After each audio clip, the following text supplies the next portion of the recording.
Everyone welcome and welcome back to my channel. तो आज मैं बात करूंगी अनुराग डोभाल और रितिका चौहान, आई थिंक उनका सरनेम है, उनके बारे में, क्योंकि मैं इसके ऊपर पहले भी एक वीडियो बना चुकी हूं और ये होगा पार्ट 2।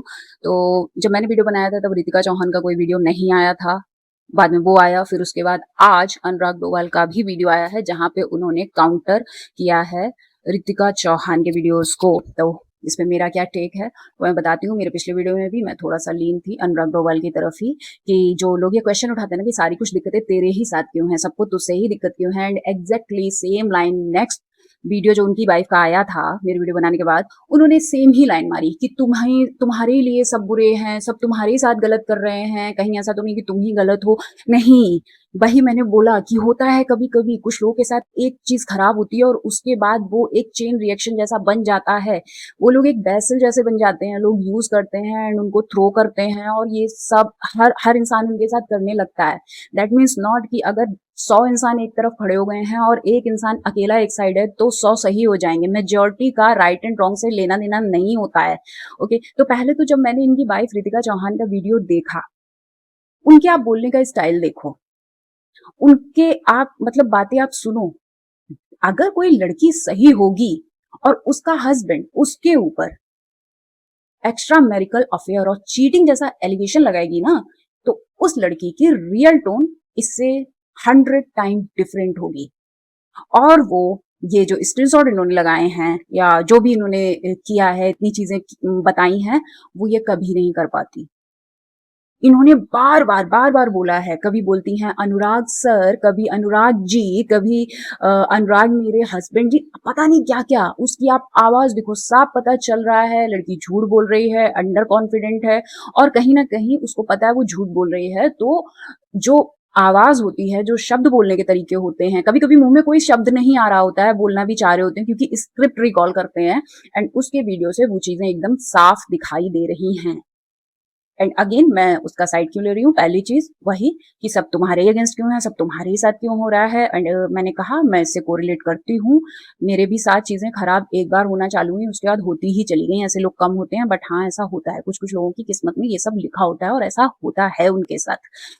सो उसके बाद हाँ, लेकिन यहाँ जो यूके राइडर है वो भी तो प्रॉपर प्रूफ दे रहा है, उसके सारे प्रूफ एकदम सटीक हैं, सही बैठते हैं। वो बोल रही है, वो लेडी बोल रही है यानी रितिका बोल रही है कि जिस लड़के के साथ ये मेरा अफेयर लगा रहे हैं वो मेरा मामा है। Are you serious? और उसके बाद तुम काउंटर ये दे रही हो कि वो तो हमारी शादी में भी आया था, अगर मेरा उससे एक्स्ट्रा मैरिटल अफेयर होता तो क्या वो शादी में आता, आप तो उसको जानते थे, और आई डोंट नो क्या क्या।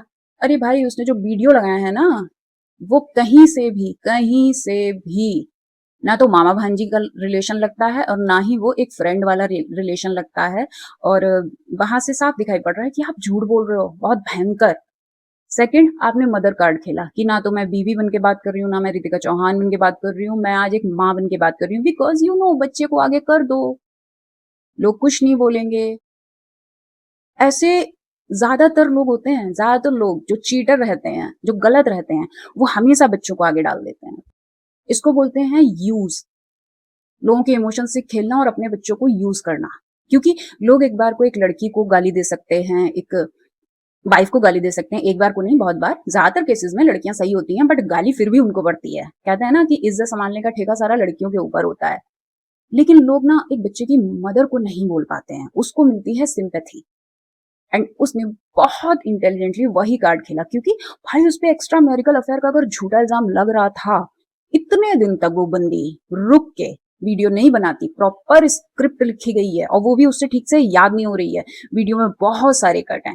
तो अनुराग का देखो, उसकी आवाज देखो, वो कितना एकदम फोकस्ड था। उसका वीडियो देखिए आप, स्टेप बाय स्टेप कैसा चला है। आई नो एडिटर्स बैठे होते हैं, लेकिन फिर भी एक एक चीज को इतना सही से पकड़ के उनके जवाब देना, पता चलता है कि इंसान है कितना हर्ट। अब आते हैं रिकॉर्डिंग्स पे।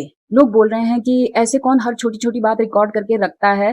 तो ये ना लोग बायस्ड होते हैं, कुछ जो है बॉट भी होते हैं, पीआर भी रहती है जो ये कमेंट करवाती है।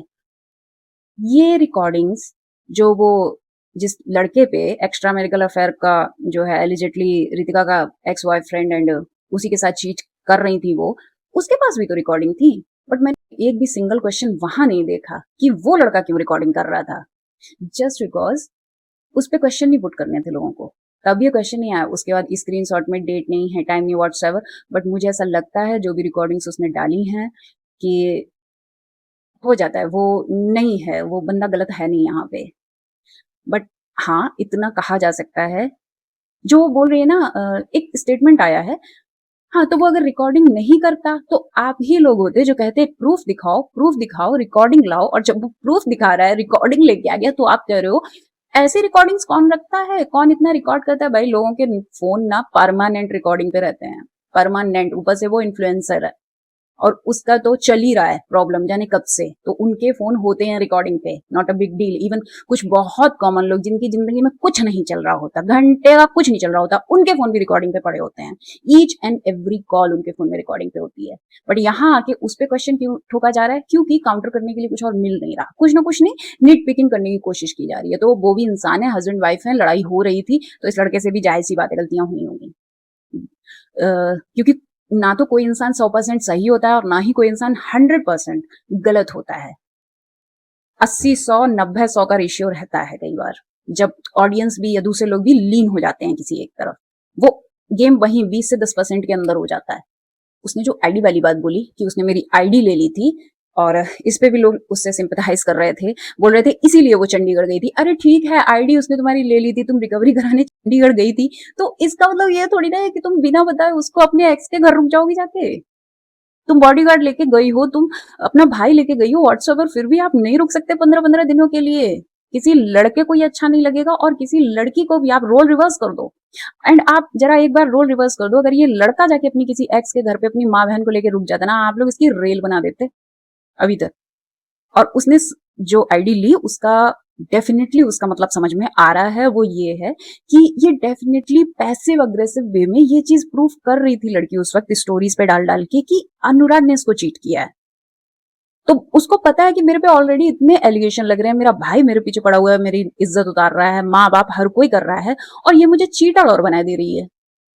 उसकी लाइफ में पहले भी जो झगड़े हुए थे, या उसकी जो एक्स गर्लफ्रेंड थी, तो कुछ लोग वैसे भी उसको कर्मा और पता नहीं क्या क्या बोल रहे थे। और वो बता भी रहा है कि मैंने इसीलिए आईडी ली थी, and he did absolutely right thing. एक चीज और आ रही है कि पैसे नहीं देते थे। उसने बताया कि तुमने मुझसे खर्चे के लिए 20,000 मांगे, और वो मैंने तुमको दिए हैं। अब उस लड़की का ये कहना है कि मांगने पे देते हैं, या जैसे भी। मुझे ऐसा लगता है इस लड़के में ये दिक्कत तो है कि ये बिना कहे पैसे वैसे देता नहीं है। एंड शायद ये अपने दोस्तों के लिए कर भी देता होगा, बिकॉज मुझे दिखता है कि उसकी वाइफ में ये बहुत बड़ी इनसिक्योरिटी थी। उसको ये चीज बहुत बुरी लगती थी कि वो अपने दोस्तों के साथ कुछ ज्यादा ही था भी, और उनपे काफी पैसे वो लुटा भी रहा था, और वो साथ ही साथ अपनी फैमिली के ऊपर भी लुटा रहा था। सो ये चाहती होगी कि सारी होल्ड पैसों की इसके हाथ में आए। कहीं ना कहीं उसने शादी भी की है, तो उसमें ये मकसद तो है, छिपा तो रहा है कि काफी पैसे वाला लड़का है। ये लड़की उतने संपन्न घर से नहीं आ रही। जैसा अनुराग ने बोला है कि मेरे ऊपर तुम्हारी जिम्मेदारी है, बट तुम्हारे बेरोजगार भाई की जिम्मेदारी मेरे ऊपर नहीं है। सो ये इसलिए अपने भाई को पैसे ट्रांसफर कर रही होगी कि पैसे पे हम दोनों का इक्वल राइट है, और तुम भी तो अपने माँ बाप को, अपने भाई को सपोर्ट कर रहे हो फाइनेंशियली, तो मैं भी करूंगी। एंड तुम मुझे सिर्फ 20,000 रुपए देके बैठ जाते हो, तुम मुझसे हिसाब मत लो, तुम मुझसे मत पूछो। 20,000 तो उसने ऐसे ही घर के खर्चे के लिए बोल दिया है, बाकी का पैसा वो जहां मर्जी है, जैसे मर्जी है, वो खर्च करना चाहती थी। मुझे यही दिक्कतें लगती हैं। रितिका ने 2 कार्ड बहुत स्मार्टली प्ले किए हैं। First, mother card. सेकंड, कि मैं तो अपने सास ससुर को चाहती थी। नहीं, आप कुछ नहीं चाहते थे। ये डेफिनेटली आपने उसको पूरी तरह से गलत दिखाने के लिए और खुद को एक महान औरत दिखाने के लिए किया है। And I don't know why, but I am totally against this woman since the day I saw first video. और जो भी मैंने उसके एक्स्ट्रा मैरिटल अफेयर का जो भी मैंने सब देखा, मैं उसी दिन से समझ गई थी। इट्स ये कहीं ना कहीं अंदर से भी समझ, कभी कभी ना कहने के लिए शब्द नहीं होते, बट एक्सप्रेशन हो गए और चीजें देख के भी समझ आ जाता है। हम एक्सप्रेस नहीं कर सकते उन चीजों को, बट समझ में आ जाता है। एंड ये लड़की, जहां तक मुझे लगता है, रिश्ता भी इसने उससे इसीलिए बनाया। रिश्ता ही निगेटिविटी से शुरू हुआ था, क्योंकि इसने जब अनुराग आया था बिग बॉस से, तो उसकी पीठ पीछे लोग उसके लिए क्या बोल रहे थे, क्या कर रहे थे, उसने वो सारी चुगलियां लगाई थी। तो यहाँ से तो साफ दिख रहा है कि उसको जो है इसके पैसे चाहिए थे एंड आफ्टर मैरिज ये वही चीज़ कंट्रोल नहीं कर पा रही थी उसके ऊपर एंड इसीलिए 1 साल हुआ नहीं, इनका बेबी भी हो गया। उसने सोचा बच्चा कर लेंगे, तो फिर यू नो स्ट्रांग हो जाएगा एंड कह रही है मैं तुम्हें डिवोर्स नहीं दूँगी। तुमने उस बंदे को, वो मर रहा था, तुम देखने तो गई नहीं, अभी तुम्हें डिवोर्स नहीं देना है, साफ दिखाई दे रहा है। क्यों नहीं देना है तुमको डिवोर्स? तुम्हारा असली मकसद यही था कि उससे शादी करूँगी, अमीरी से जीऊँगी। लड़का खूब उड़ाता है, अपने फ्रेंड्स पर भी उड़ाता है और मैं भी उड़ाऊँगी, अपने घर को सपोर्ट करूँगी, कोई गलत बात नहीं है। उसने इनके अकाउंट में भी अपने कोलैबोरेशन वगैरह के पैसे डाले थे एंड उसका अकाउंट काम नहीं कर रहा था एंड उसने कहा था कि मुझे ये पैसे तुम कैश में दे दो। इसने नहीं दिए थे। वहां से भी दिखाई दे रहा है कि शायद वो इसलिए अर्निस को पैसे देता होगा क्योंकि उसने देखा होगा कि वो उसको जो भी पैसे दे देता है, चाहे वो इस तरीके से नहीं देता है कि हाँ ये तुम अपने खर्च के लिए रख लो, वो बस दे देता है, ये लड़की उतने पैसे पचा जाती है एंड उसके बाद वो नेक्स्ट डे से ही उससे पैसे मांगने शुरू करती है और जब वो हिसाब या कुछ भी मांगता होगा इसको बुरा लगता है। सो मुझे इस केस में मेरी राय यही है, पूरी तरह से मुझे ये लड़की गलत लग रही है। अगर आप बहुत सही हो, अगर आप लालची नहीं हो, अगर आप एलिमनी नहीं मांग रही थी, तो फिर आप कभी भी इस बंदे को डिवोर्स देने से मना नहीं करती, जो कि आप कर रही हो। डिवोर्स तो मैं नहीं दूंगी, वहीं से पता चल रहा है आप कितने लालची हो। आप सही तो कहीं से भी नहीं है। और जहाँ पे माँ बाप में इतना ज्यादा डिफरेंस आ गया हो, सबसे बड़ी चीज, आप हर तरह की शादी को एक मौका दे दो, बट कभी भी जिस शादी में चीटिंग इन्वॉल्व हो गई हो उसको कभी मौका नहीं देना चाहिए। और माँ बाप को कभी भी दोबारा उस रिश्ते में आके, उस माहौल में, उस छत के नीचे बच्चे नहीं पालने चाहिए।